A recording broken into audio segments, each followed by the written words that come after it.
Ahoj, ahoj, ahoj. Od mikrofonu vás vítá Viktor, publicista a hudební nadšenec.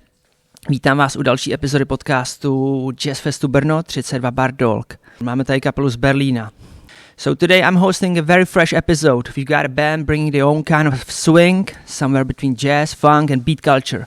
KUF from Germany, part of the new phase series of the Jazz Festival Brno, focused on crossing genders, expanding electroacoustic palettes of sounds, and hit more younger audience maybe. Hi guys, how are you doing?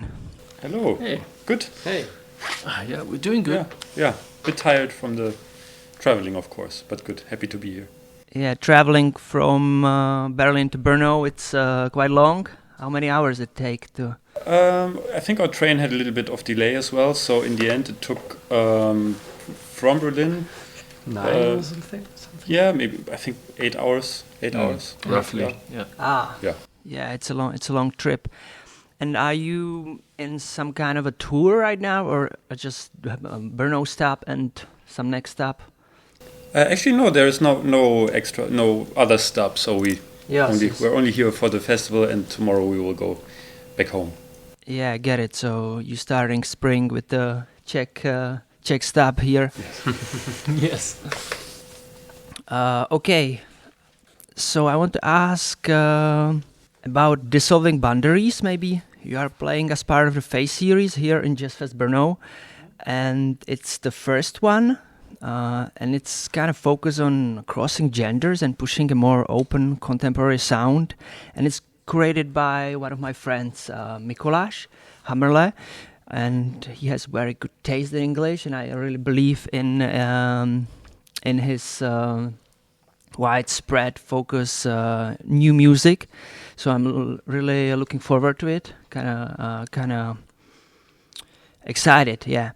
So, from your perspective, does this kind of space matter? Do you feel part of the broader movement that dissolving gender boundaries right now? Gender boundaries? Gender. Do you... Or genre? I don't know. Yeah. Genre, yeah. Genre. Okay. Yeah, okay. Great. Yes. Otherwise it would be a hard question to answer. I mean... Yeah. Yeah. Like 3 guys in a band. Yeah. I mean, it would be great, but yeah. Actually we were 3 guys in a band. But genre, yeah, of course. I mean, we have a lot of influences, different musical influences, and right at the moment we're exploring a lot with more jazzy playing as well, I would say. Also. Yeah. Yeah, it's a wide range of influences we have, and yeah, each phase in our band history is focused on different styles of music and on, yeah, I think all the different influences that are interesting to us at the moment, they just, yeah, get into the music we're doing. And yeah, we have a wide interest, so the music reflects that, I would say. Yeah, and also I think, I mean, of course we mix genres, and also we really avoid we really avoid cliches, I would say. So I think we don't have, when there's a track that has like a hip hop groove, we always do something more electronic to not sound only hip hop or only. So at least this is how I, for my drum part, think about it a little bit. So I think even each single song is a mixture of different I would influences. Also say sometimes we're also searching for good combinations. Like if you have a beat that is somehow connected to, I don't know, Latin music or something like that, even. Yes. Or to electronic music in general, or to drum bass, then we both, like Valentin and I, we just search for some other stuff to add to it. Yeah, we'll see how that goes tonight. We'll see. I like all the flavors you mix it in your work. Okay, so let's get into maybe influences, older influences. In your interview in Full Moon magazine, Valentine mentioned labels like Brainfeeder, artists around the whole beat scene, legacy of Jay Dilla, and the kind of sample bass expression from 90s iconic hip hop legends. So what were your early inspiration, not just musically, but maybe in the terms of approach, how to think about sound? I mean, that depends how far we go back. Maybe we try to think about the beginning of KUF. And yeah, I can only say from my part, I was listening and playing a lot of jazz at that time, but was also interested in different styles of electronic music. So yeah, I think I had something in my mind, on my mind, to combine different styles of jazz music and electronic music. That was one wider influence. Not to mention certain acts or labels, but these labels we listed a lot in that time, I would say. Yeah, that's right. Yeah, and we switched a bit more from the acoustic setting. We really had an acoustic setting in the beginning, like with piano and double bass, and then the electronic elements came in as well, sampling for sure, and also the synthesizers. But influences, I don't know, or what was the question? I think influences, right? Yeah, it was mentioned like maybe even before the KUF, like the adulthood. Yeah, maybe in the school, like one of the first the tracks you've been really actually excited about, to want to see it live. Like this depends. That's interesting. Yeah. Yeah, I was in my teenage years. I listened a lot to hip hop, which is also a little part of KUF right now, and different like 90s hip hop a lot and older stuff. Yeah, me too. Actually. And I started to discover jazz later, and I also had a rock phase, of course, when I was 12 or something. Metal phase. Also. So for me. Yeah, even as a kid, I really enjoyed the different energies of music, and there's also a bit of a rock energy inside of us, I would say. Yeah, that comes out sometimes. Yeah. I have no certain style that is my background. So really from early on, I was playing rock music and jazz music and soul and funk music. So it was all, and I had several, like in school we had bands, for example, and then so I grew up already with playing different styles actually. So I wouldn't say that I have a style that I grew up with actually. Yeah, I mean, I think for me it was very important to play the piano, like acoustic piano at first. I was very much into piano jazz also in my teenage years after the rock phase. And later on it became more interesting to play with electronics, and sampling became very interesting for me, especially in our band, like with vocals, and it's very interesting to include very specific sounds, and you can do almost everything with sampling, which is great, and at the same time sometimes how can I say that, sometimes too much possibilities, of course, but most of the time it's great. I really like your work with sample on your older Odyssey EP in your earlier phase. That has this really raw, almost dirty funk energy with manipulated vocals, heavy groove. I personally love that phase. So when you look back at that period, I think it came out in 2016 on the Macro label. Does it feel like breakthrough moment at the band at that time?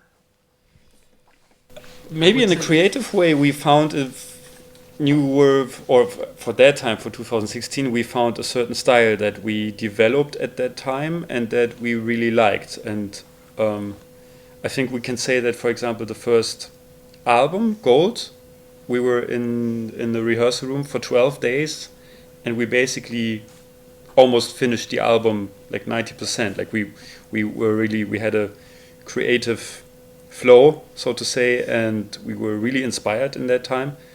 And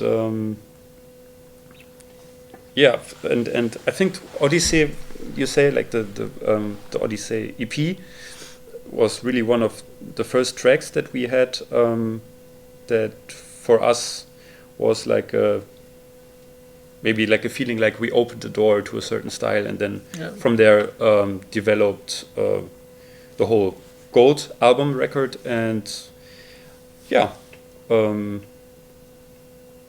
and it also was a breakthrough in terms of like the release was with on vinyl, the first vinyl, and it was like a beginning of something. Yeah, the first international concerts. I think we played a lot of concerts before that, and we did a lot of music also before that, but it kind of danced in one sound at that point, and it was also really helpful to us to start working with a label that could help us in terms of just giving us a good feedback on, we really like this sound, what you're doing there, and we are interested in that, and it gave us confidence and a good feedback to go on working on a certain direction for this year.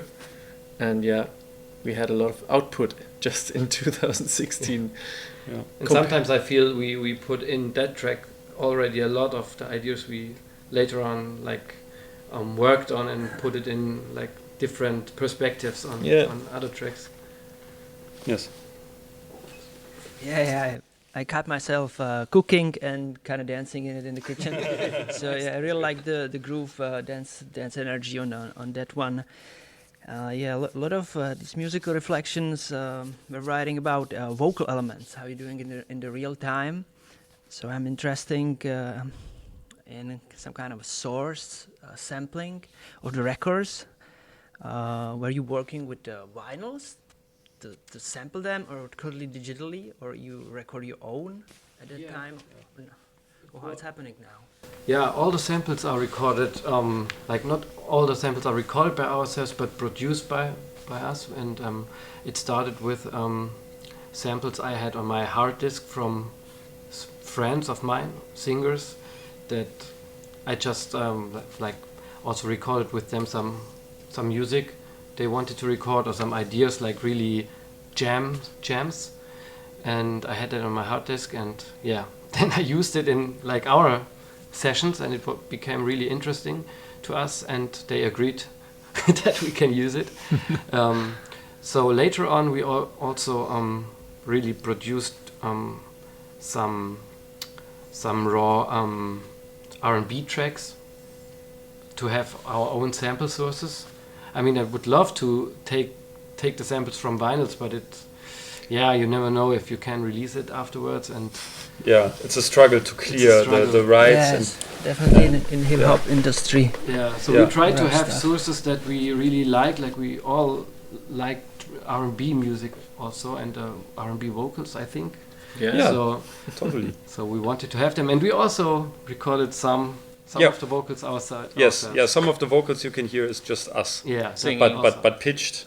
In a bad way. I mean, we're not take the good ones. We're not singers, but So sometimes it's just like talk, right? Like just speaking. But really, some is like Tom really wrote songs. Tom wrote some songs, and with lyrics and everything. And then he asked singers to sing those songs, and he recorded it, and then he just uses the vocal track to put it on his sampler keyboard, and then we jammed with it. And so he basically was building his own sample library to from there experiment and jam with. Because it sounds so cool, because it's not just sample triggered, because it's like bending even in notes and each phase. So I believe there's a lot of experimentation behind it when it integrated into records. after it, but not get so technical. I know on the new stuff like Yield or re EPs on Macro, you kind of not using it very so often. It's getting more atmospheric, maybe more introspective for me. I was listening and I've heard some hints that you are working on new material, maybe a bit more, I don't know, rhythmic, forward-thinking, technically advanced fusion. So what's you cooking right now? Are we talking EP, album, just evolving jams? Could you say something about it to us, the podcast? Yeah, we definitely work on new tracks. Actually, we always do, and but right now we kind of have this feeling maybe we also have like 2 or 3 core tracks again that might be like kind of a theme for a release, but we don't know yet what kind of release it's going to be, and so it stays a secret. But actually, we don't don't know ourselves. We don't know. So maybe it's gonna be an EP, maybe it's gonna be an album, but or maybe it's gonna be nothing actually. So we don't know. But I like the word you used, like something with fusion. I think at the moment, I mean, we're experimenting with faster tempos and like a jungle drum and bass kind of rhythmic vibe, but but Tom is like also like doing a lot of improvising and soloing, which is like again like a combination of genres, I would say, because in regular old school jungle drum and bass you don't really have jazz or a solo, an improvised jazz style solo, and so this is what we are jamming with or experimenting with at the moment. Also tonight we will play 1 or 2 of those songs, and but still it's something we explore. Yeah, I love exploration, and I'm a big fan of drum and bass actually from 90s, and also the new stuff. So exciting to see it live tonight. Some of the new bits material, because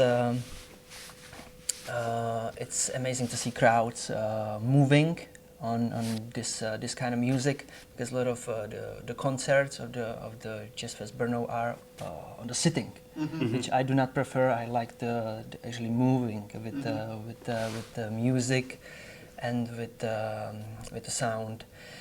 So next question is the relationship with the label Macro and Berlin scene, because you are connected to Macro label from Berlin, which for many listeners opens a whole new universe of forward-thinking music, techno, avant-garde. There's many interesting records, but not so many jazz records. I didn't listen to all of it, all the catalog. So could you tell us who are the people behind it and what kind of relations do you have with the label? Mm-hmm. Do you want to answer? Or it's Stefan Goldmann's label, and he does it together with Finn Johansson. And they're also not so. They have a really wide view on music, I would say, and it's as you said, of course, it's a lot of electronic acts, but also experimental avant-garde stuff. And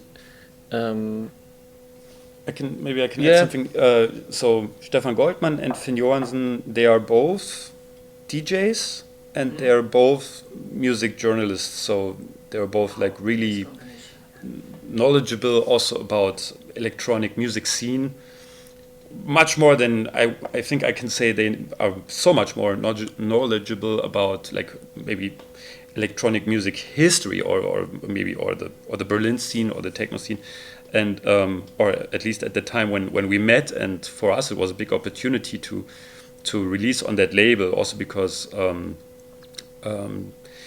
I think for a band nowadays, the big advantage of working with the label is a network. So so that it's more easy to spread your music when you work with a label, instead of just releasing online by yourself. So and as I said, both of them are music journalists, so they had connections with magazines, for example, or radio shows. all over the world. So that was great for us in terms of getting our music more out there, and yeah. Also, they had some club nights where they DJ'd, and also they have great artists on their label. They had the famous Kink. It's a guy from Bulgaria originally, and we were the second band on the label. There was another band before us from Austria called Elektroguzzi, which is a band who is doing, I would say, like classic minimal techno sound, also in a trio. But so I think at that time it was. I think it still is very unusual for a label that mainly is releasing techno music or mainly is releasing electronic music to work with a band. And I think Stefan Goldman and Finn Johansson, they are both very open-minded, and also, I mean, I would say, because you said you haven't heard jazz there, I think Tom with a different project, from my perspective, I would say it's like way more in the jazz direction, and he released a label with an album with a project on Macro. Yeah. Yeah, I said I didn't listen to a whole catalog because there is so many releases, and definitely would want to go back to it and listen to more of the music, because I'm very interested in the contemporary Berlin scene, and we can expand on it further. The next question is, when it comes to your creative process, what actually drives you forward as a group? What keeps your momentum alive? Is the music around you, and also everything you listen, or the jamming together and getting your minds together? Yeah, I would say playing together, which most of the time it works best if we have gigs. I would say if we have concerts, then we meet and we play together with also the live energy, which is best, I would say, to have a momentum and to develop new ideas and to develop new energy for new music. What also is great is if we, for example, play at a festival and attend other concerts, like concerts from other artists, to listen together to new music is also really great. We also do it when we drive to a concert or something, to talk, to listen to together to new music and talk about it. I would say that's really great. Yeah, but also, to be honest, like sometimes it's also not so easy to keep a momentum alive, because I think when you work creatively, there's always inspired phases and sometimes not so inspired phase. I think it's really normal, and then sometimes I would even say like it's hard to keep a momentum, and then like once you lose it, you have to start again, and then it's just like maybe just doing stuff. You know, you have to start somehow. Then we meet and then we jam, or someone brings an idea, and I think inspiration doesn't come from doing nothing, but from just starting something and then see where it takes you. And if you're lucky, you get inspired from it. If you're not lucky, you get frustrated from it. Yes, that's true. Yeah, I believe the biggest motivation is sometimes the gigs. You have to prepare and work hard. And I like the quote from Picasso. It's kind of inspiration exists, but it has to find you working. Yeah, and I'm thinking about it, and definitely it is the moment, because when you're sleeping, it's not happening. I would like to ask about some scene connections, because how I see there is a strong wave of contemporary jazz and gender fluid music all around Europe, not just in the UK, but for example in Poland. I was doing an interview with Klavo, maybe you know the very young band Klavo, or no, not that. And there is also P Unity or Mastar. The UK is actually insane with powerhouses of like Bad Bad Not Good and so on. So are there any bands of artists you feel connected to in Germany right now? People you like to share stages with or cross paths with? It's really interesting because I think I just talk for myself.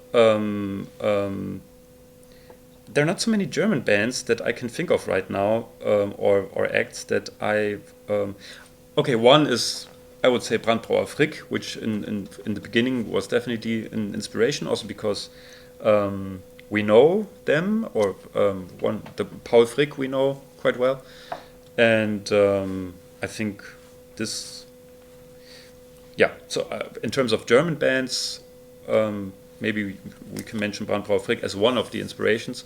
But to be honest, like for myself, I'm getting more inspiration from, like you say, from UK or from the United States and or New York, LA, and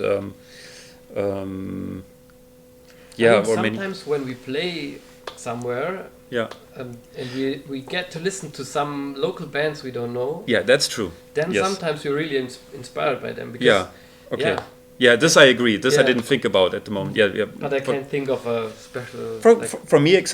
For me, just an example is recently we played with a band named Bella Vakame, and it's a drummer and a guy who's playing synthesizer, and I think they. My personal description of their music would be something like an evolution from krautrock, in a way, and for me that was inspiring actually to listen to them and to see them play live, and I knew the drummer from a different band, so I was listening to him before I met him, and yeah, of course. I mean, I'm sure I'm forgetting something, but you always meet people who are interesting, and I mean, this concert in Denmark where we played with Adam Snidey and this Polish band. Yeah, that's a good example. I forgot the name, but they were both really great. Yes. Yeah. Yeah. They were also from Poland, but what was their name? We need to look. I that also up. forget the name. Yeah. But yeah, it was really, really great night with this other band. Yeah, Adam Snidey, he's a London-based multi-instrumentalist, and it was really great. We met them on a festival in Denmark, and then we had a gig in London, and then they came up again with, hey, why don't we share the stage together? And we played the show together in London. So, of course, that's always great to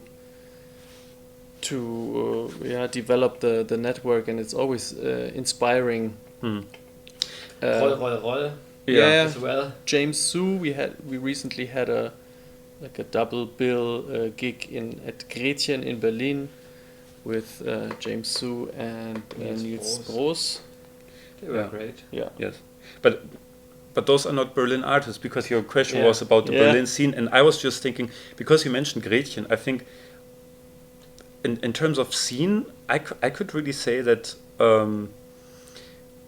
we are not doing too much networking in terms of a music scene in Berlin. I wish we could do more actually. But what for me is part of the scene are the venues where we play.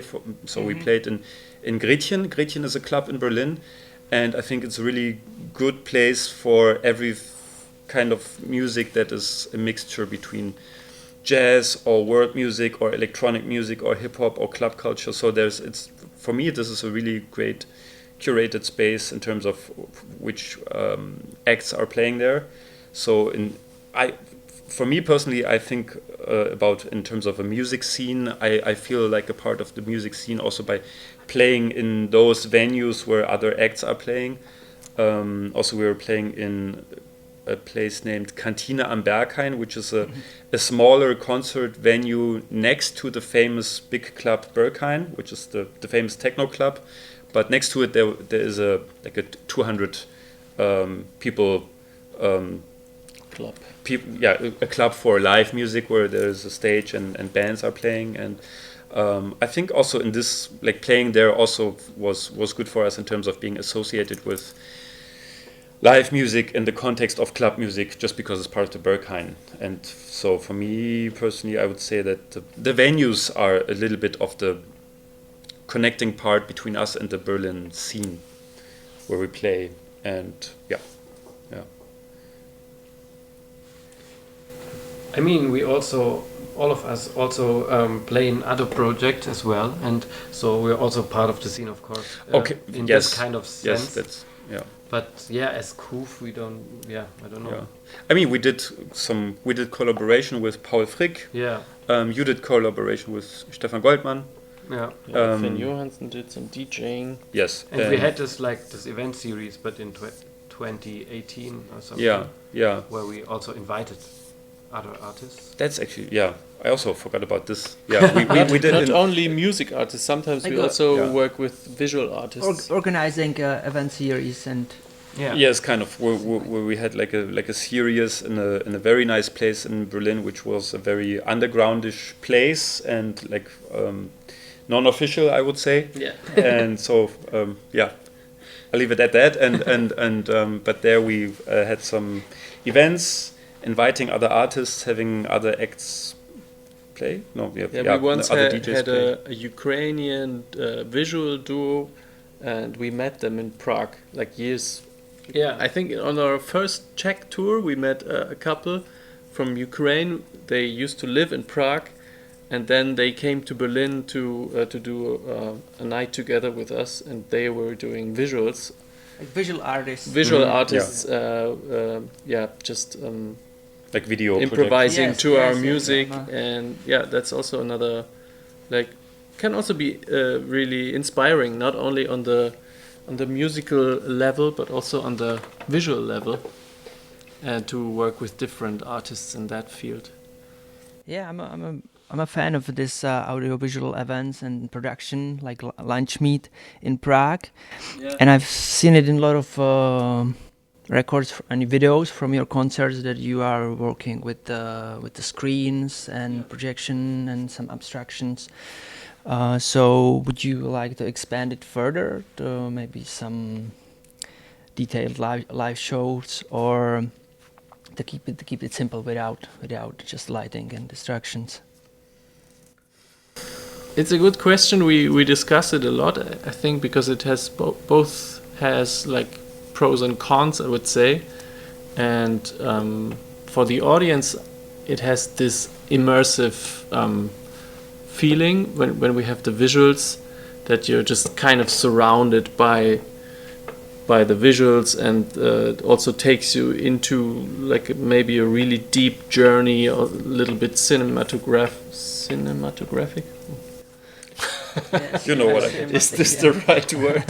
And this is the pro, and the con can be that you might somehow lose the contact to us on stage, and we sometimes feel like if it's really like sometimes there can be a division of the audience and us playing on stage. So that's what we love about like the classic light situation, where everybody just can't see what we are really doing, and that connects listener and player on another level.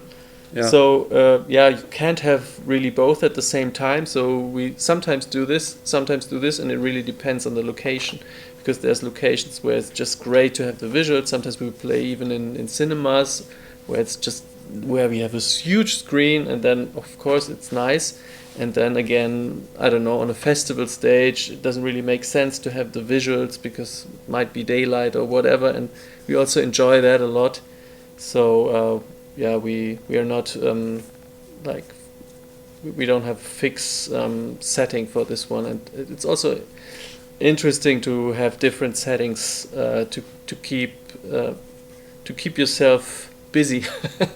Busy and kind of flexible, adapting on exactly venues and the stages. Next question is about a food, actually, a gastro scene, because Brno has a pretty strong food scene here. People are like to experiment with flavors and flavors in music also. So I want to ask, where do you usually go when you are back at home? Any favorite spots? Italian, Eastern, or German kitchen? Turkish, Lebanese. Turkish? Yeah, like kebab. I live in Berlin-Tempelhof, and really close to my place are 4 or 5 really great kebab places, and lately I'm really lazy at cooking, And so I'm on a weekly rotation of every another day, another kebab at the moment. I mean, and our band has a strong connection to Vietnamese food. Yeah, Oh, that's Asian actually food. true. Yeah. Yes. Yeah, Want I to- mean, Yeah. we had a rehearsing space in Lichtenberg next to a place called Dong Chang Center, where a lot of Vietnamese restaurants are and also shops Yeah. and so on. And we always went there to eat when we rehearsed and Yeah. when we recorded also. That's true. Yeah, so That's true. Yeah, for that's our KUF, soul food. for KUF KUF, soul- Yeah. for KUF, it's Vietnamese. Yeah, food, for especially sure. because they have a long tradition in Germany, in Eastern Germany, because it was there were a lot of Vietnamese immigrants like back in the 50s, 60s. I don't know if I'm right here, but I have the feeling this is a really strong traditional community also, and yeah, there's lots of really good Vietnamese restaurants. Yeah, it's really. I would say. I mean, I've been to Vietnam, but I didn't eat there so much. But it feels very authentic in Lichtenberg, much more than in the very gentrified, very cool area, where where the Vietnamese food is less edgy, and I like it edgy. Yeah.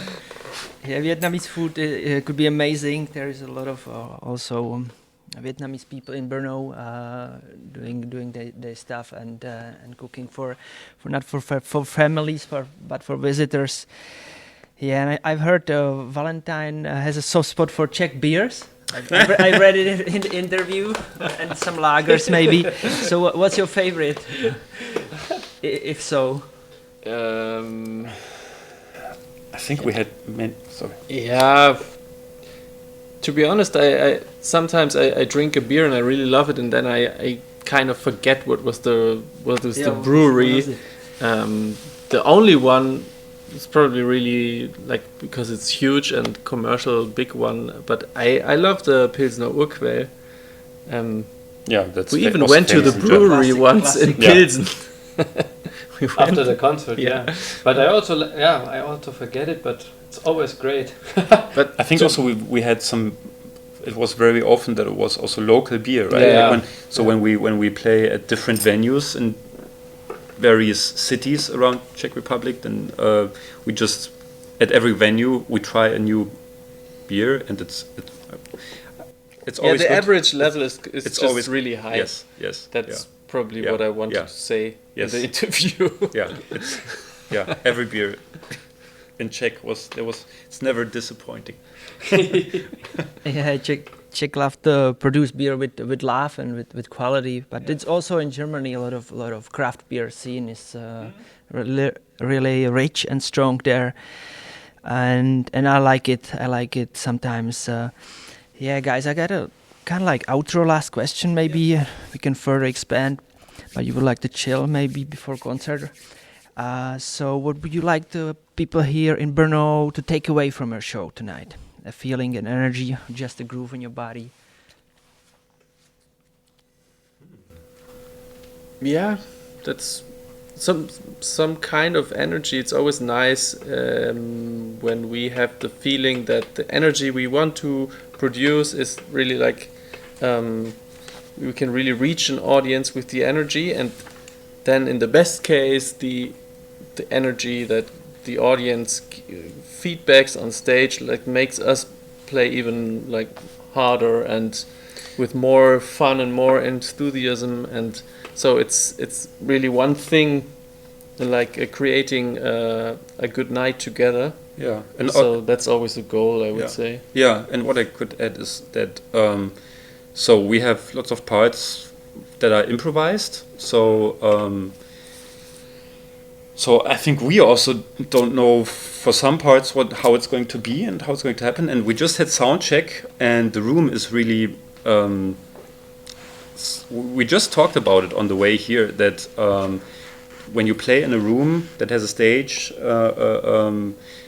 you hear how the room sounds, how the room responds to music playing, right? So sometimes there's delay or reverb coming from the room, and this room we're playing in tonight is really dry, And we just talked about how the sound of the room affects our playing. So tonight we probably will play differently than we would play in a room that's really noisy, because the room is the opposite of that. It's not noisy, it's really dry and very compact sounding. And what's the conclusion of that? So it's just like a unique experience, because it's cool for the first time playing in this very room. And I can say for me on the drums, it's gonna affect my playing for sure, and the interplay as well, I would say. So how we shape sounds, how you make the instruments blend. So this is gonna be, I mean, like every other concert we play, but this is like if I have to say something to the audience, if you want to pay attention to something, this is how we are going to have our own unique experience on stage tonight, because it will be, as every night, it will be different conditions in terms of sound, and this will affect our playing in some way, which we will be dealing with tonight. Yeah, thanks. Cabinet Moose, the venue is really good club, treated well acoustically, and and the sound is almost perfect every time. So I'm really looking forward to it tonight. And yeah, thanks for your answers and your time. And have a great creative night and creative journey. I have one question. Thank you. What food would you recommend for us to get in tonight? Yeah. Something lighter, maybe Italian pizza, or the Asian. I can give you some tips on Asian restaurant nearby. Okay, if you consider Italian pizza lighter, what is something heavy? Definitely a Czech cuisine, like goulash or svíčková. I see. Okay. Dry cheese, stuff like that. In terms of Czech food, I have one thing that I always remember, that like the other guys are laughing already, but I had some, I think it was a couple of years ago, it was at the festival, and somebody's grandma somebody was bringing the sausages that his grandma made, and I had like 6 or 7 of them because I loved them, and so I had one of the best sausages I definitely had in Czech Republic. This was cool, thank you. If they're very